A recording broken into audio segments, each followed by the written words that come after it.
Good morning, students. This is again Pradyuman sir in front of you, and today we are going to start our new topic of lesson first, that is evolution of computer. अगर आप मेरे channel पर नए हैं तो subscribe करिए, like करिए और ज़्यादा से ज़्यादा इसको शेयर करिए ताकि आपके और भी दोस्तों के पास या जो भी आपके रिलेटिव्स हैं, आपके बराबर के, आपसे छोटे या आपसे बड़े, उन तक ये वीडियो पहुंच सके। तो चलिए शुरू करते हैं। Boolean logic. Okay, so here our new topic is Boolean logic. Now, George Boole was an English mathematician. He realized that complex mathematical problems could be solved by reducing them to a series of questions have either positive or negative answer. Means basically they told about the integers. Okay, मतलब कि जैसे कि आप लोगों ने देखा होगा कि जब हम लोग इंटीजर सॉल्व करते हैं इन द 6th क्लास, तो उसमें होता क्या है बेसिकली कि हम लोगों को प्लस और माइनस साइन का ध्यान रखना पड़ता है कि which integer has a greater value, either the negative integer either the positive integer. तो आपको on the basis of that integer value आपको वहाँ पर साइन पुट करना पड़ता है। अगर आपको कोई एक प्रॉब्लम दी है, उसमें अगर नेगेटिव इंटीजर की वैल्यू बड़ी है तो जो आंसर आएगा वो भी नेगेटिव में ही आएगा, और अगर पॉजिटिव वैल्यू बड़ी है तो वहाँ पर आपको जो आंसर आएगा वो पॉजिटिव इंटीजर्स में ही आंसर आएगा। Okay, so he link them with a binary number system and represent the positive result by 1 and the negative 1 by 0। यानी कि उन्होंने उस समय, अब इतना कोई ज़्यादा कोई सोर्स और चीज़ें थी नहीं कि उस चीज़ को एक्यूरेटली रिप्रेजेंट कर सकें, तो उन्होंने पॉजिटिव नंबर्स को 1 से रिप्रेजेंट किया और नेगेटिव नंबर को 0 से रिप्रेजेंट किया। Okay, so this theory of Boolean logic become the fundamental principle of the design of computer circuitry. Okay, so आपने देखा होगा कि आज की डेट में जो हम लोग बेसिकली जो कंप्यूटर यूज़ करते हैं तो उसमें जो लैंग्वेज यूज़ होती है वो बाइनरी लैंग्वेज होती है, जो कि 0 और 1 पर बेसिस होती है। ठीक है, तो इसमें क्या होता है कि जो आप चाहें कोई भी कुछ भी आप टाइप करें, कुछ भी आप लिखें, तो बेसिकली उसका जो बाइनरी कोड होगा वो बाइनरी कोड कंप्यूटर में फीड होगा। वो कंप्यूटर उस बाइनरी कोड को समझेगा और उसके अकॉर्डिंग ही आपको उसका आउटपुट शो करेगा। ठीक है, तो बेसिकली बाइनरी लैंग्वेज अगर सीधा सीधा देखा जाए तो बुलियन लॉजिक के थ्रू इसको लिया गया है, और ये इनका एक सिद्धांत था, इनके ही सिद्धांत पर आगे काम करके बाइनरी लैंग्वेज बनाई गई। ओके, सो यहाँ पर आप देख सकते हैं जॉर्ज बुल की ये फ़ोटो है। यहाँ पर ये जॉर्ज बुल इस तरह से ऐसे दिखते थे और जिन्होंने इस चीज़ का इन्वेंशन की। Okay, so here comes with a new topic that is tabulating machine. अब टेबुलेटिंग मशीन क्या है? तो Herman Hollerith an American statistician invented a machine called tabulating machine. यानी कि अब जो हमारे हेरमन हॉलरिथ थे, जो कि एक अमेरिकन अर्थशास्त्री थे, स्टैटिस्टिशियन मतलब अर्थशास्त्री जो थे। ओके, बेसिकली इकोनॉमिस्ट मतलब होता है अर्थशास्त्री। स्टैटिस्टिशियन मीन्स यहाँ पर हम आपको उसकी हिंदी बताएंगे। तो स्टैटिस्टिशियन थे वो जिन्होंने इस टेबुलेटिंग मशीन का आविष्कार किया था। It is capable for reading data, processing it and giving the desired output. यानी कि ये काफ़ी हद तक ये जो मशीन थी, ये जो कैलकुलेटिंग डिवाइस थी, ये सक्षम थी कि ये आपके हर एक डाटा को रीड कर सके, उसको प्रोसेस कर सके और आपको उसी डाटा के अकॉर्डिंग, ठीक है, जैसा आपने डाटा जो डाला हुआ है उसके अकॉर्डिंग आपको उसका आंसर दे सके। Okay students, now the input was given through punch card. अब इसमें जो है बेसिकली पंच कार्ड का यूज़ होता था। तो पंच कार्ड के ज़रिए ये इसमें जो इनपुट दिया जाता था वो पंच कार्ड के थ्रू दिया जाता था।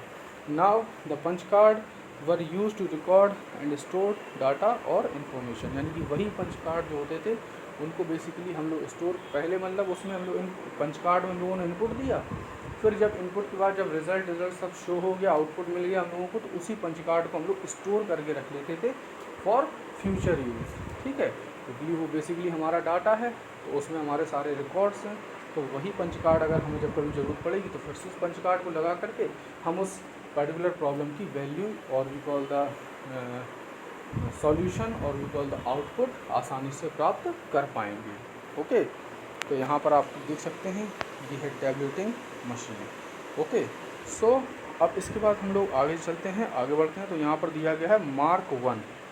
ओके, तो मार्क 1 की यहाँ पर आपको बगल में फ़ोटो दी गई है फिगर 1.5 में। ठीक है, यहाँ पर लिखा हुआ है Howard icon. Okay, Howard icon was the primary engineer in IBM who developed the first automatic sequence controller calculator. यानी कि ये एक इंजीनियर थे इंटरनेशनल बिजनेस मशीन में। ठीक है, IBM कंपनी में ये एक प्राइमरी इंजीनियर थे जिन्होंने इस जो आपकी सीक्वेंस कंट्रोलर कैलकुलेटर था ऑटोमेटिक, जो कि बेसिकली आपको सिर्फ उसमें आंसर डालना है और वो ऑटोमेटिकली आपको प्रोसेस करके डायरेक्ट आंसर देगा। तो उन्होंने इस प्रकार की एक मशीन को इन्वेंट किया था, इसका नाम मार्क 1 था, और इन्होंने यह मशीन 1944 में इन्वेंट की थी। Okay, it was capable for executing long compensation automatically. तो ये बेसिकली चाहे बड़े से बड़े सवालों को बहुत ही आसानी से ऑटोमेटिकली सॉल्व करके आपको उसका आउटपुट दे देता था। ठीक है, नाउ इसके बाद फिर आया आपका इनिएक। Okay, INIAC। यहाँ पर आपको उसका फुल फॉर्म दिया गया है electronic numerical integrator and computer. The first general purpose electronic digital computer was invented by John Mauchly and J Presper Eckert in 1946। यानी कि 1946 में इन दो वैज्ञानिकों ने, जिनका नाम जॉन मॉचली और जे प्रेस्पर इकार्ट था, इन्होंने 1946 में इस इनिएक नाम के एक इलेक्ट्रॉनिक डिजिटल कंप्यूटर को इन्वेंट किया। ठीक है, now it consist of 18,000 of vacuum tubes and 100 time faster than the mark 1। यानी कि यह मार्क 1 से 1000 गुना ज़्यादा तेज़ी से काम करता था और इसमें 18,000 वैक्यूम ट्यूब्स लगे थे। ठीक है, वैक्यूम ट्यूब्स 18,000 वैक्यूम ट्यूब्स लगे होने के कारण इसका जो साइज़ था वो बेसिकली बहुत ज़्यादा बड़ा था। ठीक है, और it could add 2 large number in 200 microsecond. यानी कि ये दो बड़े संख्याओं को ऐड करने में सक्षम था, लेकिन ये उसको ऐड करने में लगभग 200 माइक्रोसेकंड का टाइम लेता था। यार हम लोग कह सकते हैं 2 मिली सेकंड का भी टाइम लेता था। 2 मिली सेकंड के टाइम के दौरान ये आपको उसका पर्टिकुलर आंसर देता था। बेसिकली ये थोड़ा टाइम लेता था। ठीक है, बट मार्क 1 से 1000 गुना ज़्यादा तेज़ था। तो आप बेसिकली अंदाज़ा लगा सकते हैं कि मार्क 1 इसके मुकाबले काफ़ी हद तक स्लो था। ओके, अब इसके बाद दिया गया है EDSAC। ठीक है, EDSAC was electronic delay storage automatic calculator designed by professor sir Maurice Wilkes at the University of Cambridge on May 6, 1949। यानी कि इसको सर मॉरिस विल्क्स ने इन्वेंट किया था, डिज़ाइन किया था इस टाइप के कैलकुलेटिंग डिवाइस को। ठीक है, जिसका नाम EDSAC था। ठीक है, और ये इसको कहाँ पर किया था? यूनिवर्सिटी ऑफ कैम्ब्रिज में 6 मई 1949 को। ठीक है, this computer run the first graphic computer game nickname baby. यानी कि यह जो पहला EDSAC जो आपका कंप्यूटर था, यह पहला ऐसा कंप्यूटर था जिसमें आप एक ग्राफिकल गेम को ग्राफिकल प्रोग्राम को आप चला सकते थे, और उस ग्राफिकल गेम का नाम था बेबी। ओके, नाउ नेक्स्ट देखते हैं क्या दिया गया है।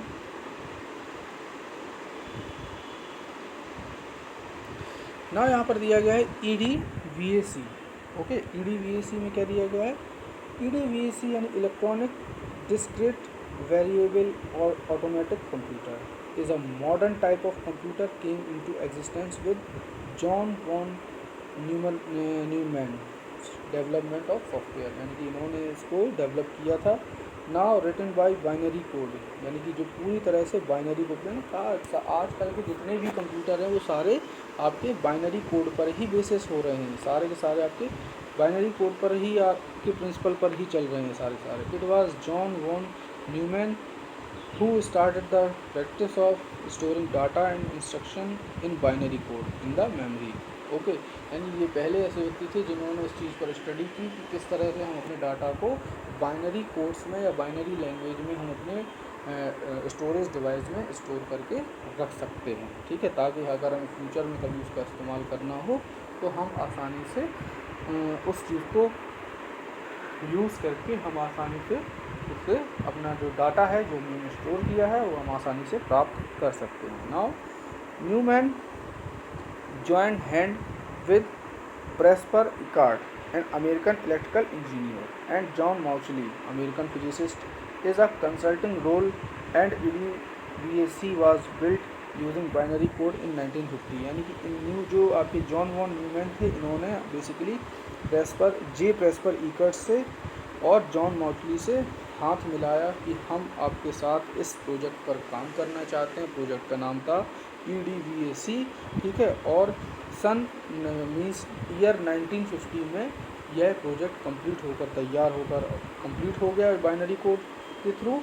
और क्या हुआ, it was an improved version of ENIAC, यानी कि यही जो EDVAC था वो एक इम्प्रूव्ड वर्जन था, यानी कि जो आपका ENIAC था उसी का एक सेकंड वर्जन, ठीक है, जो कह सकते हैं कि एक प्रो वर्जन। ओके, जो प्रो वर्जन था वो EDVAC था। Now EDVAC concept of storing different program on punch card led to the advancement of computer that we know today, यानी कि यही जो कुछ सुधार लाए गए थे ENIAC में ताकि उसको EDVAC में कन्वर्ट किया गया, और इन्हीं पंच कार्ड में जब डाटा स्टोर होने लगा तो बेसिकली तब से नए जनरेशन ऑफ कंप्यूटर की शुरुआत हुई और लोगों को यह पता चला कि अब हम अपने डाटा को बेसिकली कहीं और नहीं, हम अपने डिवाइस में ही स्टोर करके रख सकते हैं। Okay, now UNIVAC first. Okay, अब यहाँ पर आपको यूनिवैक फर्स्ट के बारे में बताया गया है।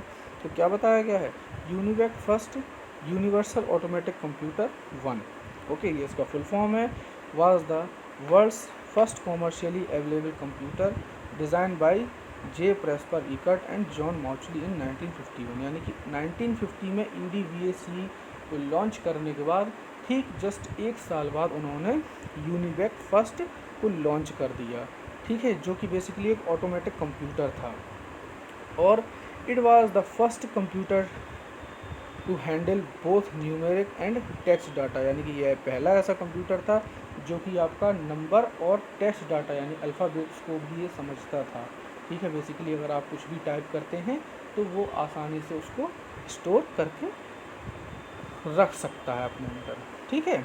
Now it is also the first computer that was equipped with magnetic tape unit and use the buffer memory, यानी कि यह पहला ऐसा कंप्यूटर था जो कि आपकी मैग्नेटिक टेप और बफर मेमोरी पर काम करता था, जिसमें आप बेसिकली अपना किसी भी प्रकार का डाटा आप आसानी से स्टोर कर सकते हैं। Okay, so now the next is generation of computer. Okay, so यहाँ पर आपको जनरेशन ऑफ कंप्यूटर बताया गया है, means from first generation of computer till 5th generation of computer. Okay, और आपको इसमें सारी ही जनरेशन ऑफ कंप्यूटर्स के आपको पीरियड्स भी दिए गए हैं कि वो कब से उनका फर्स्ट जनरेशन ऑफ कंप्यूटर कब स्टार्ट हुआ और कब से कब तक उसका टाइम पीरियड रहा, ठीक है। इसके बाद फिर उसके बाद कौन सा, उसके बाद फिर जब फर्स्ट जनरेशन ऑफ कंप्यूटर का पीरियड ख़त्म हुआ, उसका सेकंड जनरेशन कंप्यूटर आया, उसका कुछ टाइम पीरियड रहा होगा, फिर थर्ड जनरेशन, फिर फोर्थ, देन फिफ्थ, ठीक है। और बेसिकली आजकल 5th जनरेशन ऑफ कंप्यूटर ही हम लोग अपने आसपास जो है आसानी से देख रहे हैं, ठीक है। तो चलिए यहाँ पर हम लोग समझते हैं कि क्या है ये जनरेशन ऑफ कंप्यूटर। तो फर्स्ट जनरेशन ऑफ कंप्यूटर यहाँ पर दिया गया है 1940 टू 1956, यानी कि 1940 से लेकर 1956 तक इसका टाइम पीरियड रहा है। इस दौरान यानी कि इन 16 सालों में इस फर्स्ट जनरेशन ऑफ कंप्यूटर ने काफ़ी कुछ जो है काफ़ी कुछ हम लोगों ने बेसिकली जो जितने भी कंप्यूटर उस समय लॉन्च हुए या जितने भी कंप्यूटर उस समय बनाए गए वो बेसिकली हमारे फर्स्ट जनरेशन ऑफ कंप्यूटर पर ही बेसिस थे। तो यहाँ पर दिया गया है, यहाँ पर कुछ पॉइंट्स दिए गए हैं, चलिए इनको पढ़ते हैं। ओके, बट स्टूडेंट्स अगर आप मेरी इस चैनल पर नए हैं और अभी तक अगर आपने सब्सक्राइब, लाइक और शेयर नहीं किया है वीडियो को और चैनल को, तो प्लीज़ आप मेरे चैनल को सब्सक्राइब करिए, लाइक करिए वीडियो को और ज़्यादा से ज़्यादा इसको शेयर कीजिए ताकि सभी लोगों को इस प्रकार की जो एवोल्यूशन ऑफ कंप्यूटर के बारे में नॉलेज हो सके। तो देखते हैं अब इनके फर्स्ट जनरेशन ऑफ कंप्यूटर की कैरेक्टरिस्टिक्स। तो यहाँ पर फर्स्ट पॉइंट दिया गया है, the first generation computer were based on the use of vacuum tubes. यानी कि जैसा कि अभी हम लोगों ने देखा था कि जो आपका पहला कंप्यूटर था, ठीक है, जो फर्स्ट जनरेशन कंप्यूटर का जो पहला कंप्यूटर था वो आपका बेसिकली किससे बना था, टोटली वैक्यूम ट्यूब से, जिसमें कितने वैक्यूम ट्यूब्स लगे थे, 18,000। ठीक है, ध्यान रखना क्योंकि कई बार ही कॉम्पिटिशन लेवल्स में भी ये क्वेश्चन पूछा जाता है कि how what are the numbers of vacuum tubes used in first generation of computer. So you have to just give the simple answer that it is 18,000 vacuum tubes were used in the first generation of computer. Okay, so और अगर आपको यहाँ पर उसका नाम पूछा जाए तो आप वहाँ पर उसका नाम क्या बताएंगे, ENIAC, ENIAC। ENIAC was the first generation computer in which 18,000 of vacuum tubes were used.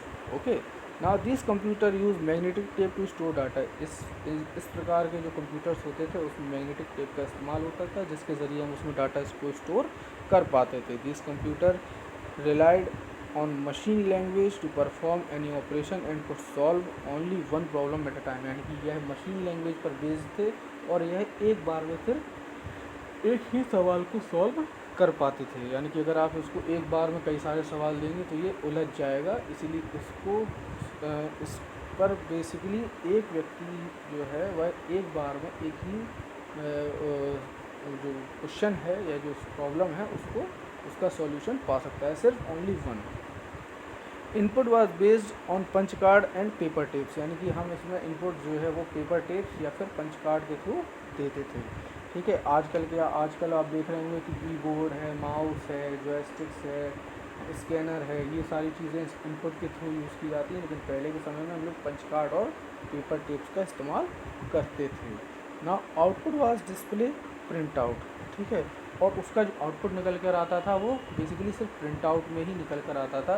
यानी कि पेपर पर ही उसका प्रिंट आउट निकल के जो आंसर जो उसका जो कुछ भी रिज़ल्ट आता था वो पेपर पर ही आता था, उसमें वो स्क्रीन ना होने की वजह से। ठीक है, तो स्क्रीन में कुछ भी शो नहीं होता था, डायरेक्ट उसका आपको जो भी आपने क्वेश्चन डाला है वो उस पर प्रोसेस करेगा। प्रोसेस करने के बाद जो कुछ भी आउटपुट होगा वो उसको प्रिंट आउट करके आपको एक पेपर में हार्ड कॉपी निकाल करके आपको दे देगा। Now these computers were slow, expensive and large in size and consume a large amount of energy and also consume a large amount of area also because containing 18,000 of vacuum tubes. Okay, तो ये basically काफ़ी हद तक slow हुआ करते थे। मतलब अब उस समय में तो ये बहुत फास्ट थे, लेकिन आज के समय में अगर हिसाब से देखा जाए तो ये आज के हिसाब से काफ़ी हद तक स्लो हैं। ठीक है, और काफ़ी ज़्यादा महंगे होते थे। तो स्वाभाविक सी बात है, जब 18,000 उसमें वैक्यूम ट्यूब्स लगे होंगे तो वो कोई चीज़ सस्ती कैसे हो सकती है, वो तो स्वाभाविक सी बात है महंगी ही होगी। ठीक है, और इसके बाद दिया गया है कि उसका साइज़ काफ़ी बड़ा होता था। अब एक जो आपका एक वैक्यूम ट्यूब होता है, जो एक छोटा सा अगर आप वैक्यूम ट्यूब आप देखेंगे तो अगर आप हाथ में अगर आप अपने लगभग 3-4 अगर वैक्यूम ट्यूब्स ले लेंगे तो आप अपने हाथ को बंद नहीं कर पाएंगे। ठीक है, एक वैक्यूम मतलब 4-5 वैक्यूम ट्यूब्स मिलकर आपके हाथ को पूरा ऑक्यूपाई कर लेंगे। तो सोच लीजिए कि 18,000 vacuum tubes plus other machinery मिलके कितना बड़ा कंप्यूटर बनाएगी। ठीक है, तो उसका साइज़ काफ़ी ज़्यादा बड़ा होता था। अब उसमें बेसिकली जो प्रॉब्लम थी वो वैक्यूम ट्यूब्स के कारण ही थी फर्स्ट जनरेशन ऑफ कंप्यूटर में। ठीक है, क्योंकि वो बेसिकली वैक्यूम ट्यूब्स पर ही निर्धारित थे, बने हुए थे, जिसकी वजह से उसमें जो कुछ भी गड़बड़ी होती थी वो वैक्यूम ट्यूब्स की, अगर वो स्लो थे तो वैक्यूम ट्यूब्स की वजह से, क्योंकि वैक्यूम ट्यूब्स को क्या होता है कि काफ़ी समय पहले उसको वैक्यूम ट्यूब्स को चार्ज करना पड़ता है ताकि जब वो चार्ज हो जाते हैं तो बेसिकली लाइट को रिफ्लेक्ट करते हैं और वो ऑन हो जाते हैं, ठीक है। तो बेसिकली वो स्लो थे, expensive because of the vacuum tube, क्योंकि इतने 18,000, हम तो कह रहे हैं अगर एक वैक्यूम ट्यूब की कीमत अगर 5 रुपये हो गई तो भी 18,000 इंटू 5 कर दो, ठीक है, तो लगभग 9 लाख पहुँच गई कहानी, ठीक है। अब वो सोच लो 9, 10, 11 लाख का आपका एक कंप्यूटर हो गया।